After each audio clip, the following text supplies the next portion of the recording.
So what we've done here, to give it more of a cleaner and a look that will allow us to fit the two together, we've basically notched these out. So these are 6x6s. So we've cut down the middle in approximately 6 inches.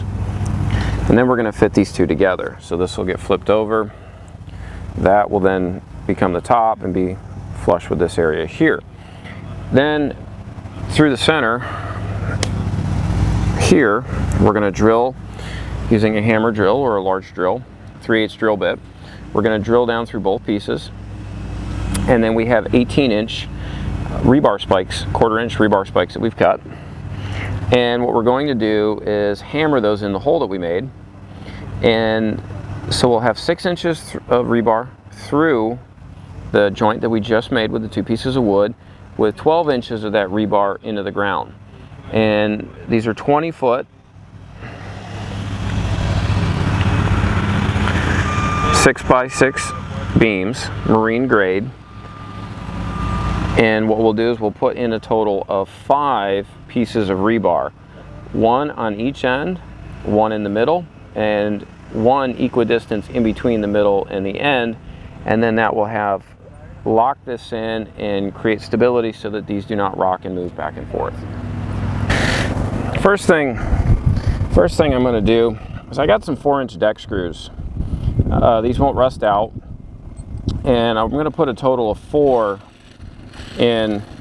The rebar will go here in the center, so I'm just going to lock 4 in just because I really want to lock it into there. But I'm doing that right now, just at least get a couple in, because I got a little bit of a gap or some movement, and you can see when I step on this that I need to get these flush or level, but I have to step on the board, and I don't want to run, for safety reasons, I'm not going to run the drill with my toe right next to it. So what I'm going to do is make sure I'm lined up, and I'm going to lock in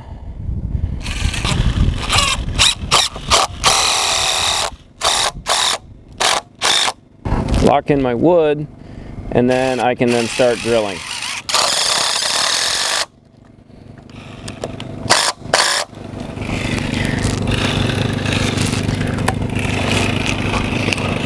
Now the other thing that I've done too is that this is a 12-inch shank drill bit, and it's meant to go in concrete and such, but I don't want to go in full 12 inches, so these boards are essentially 5.5, so I put a piece of tape so I can stop at 6, so I'm not running my drill bit all the way into the ground.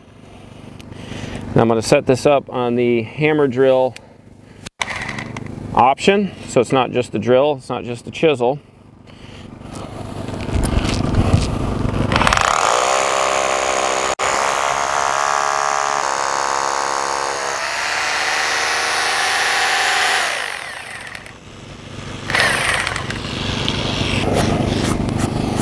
Now I've got a hole that I can hammer in a 3/8 piece of rebar and really get that locked in, that goes through both pieces and a foot into the ground. So we've got all 4 of the deck screws are screwed in to lock the boards in together, and we've already drilled our 3/8 hole all the way through for the rebar. So what we're going to do right now, we cut 18-inch lengths for the rebar, and we're going to start dropping those into place.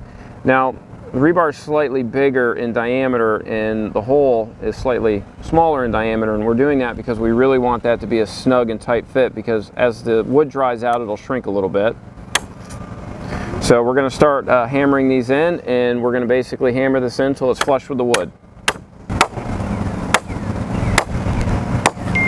Now we're 6 inches or 5.5 inches through the board, and another 12.5 inches into the ground.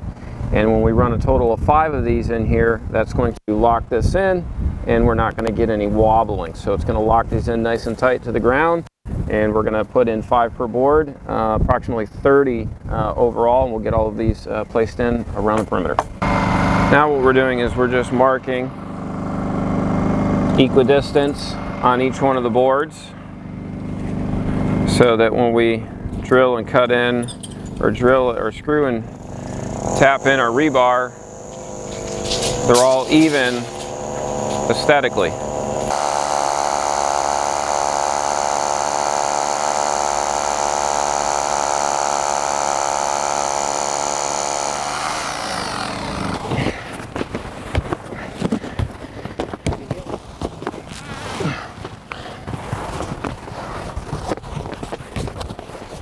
Now that we've got this all laid out, we'll pull it tight. We can pull to one side or the other, and then cut off the extra 2 to 3 feet that we're going to half off of one of the sides. But now that we've actually got it on the plastic drain tile, this will slide pretty easy. So a lot of the hard work's kind of already done. Now we're going to start doing some of the cutting.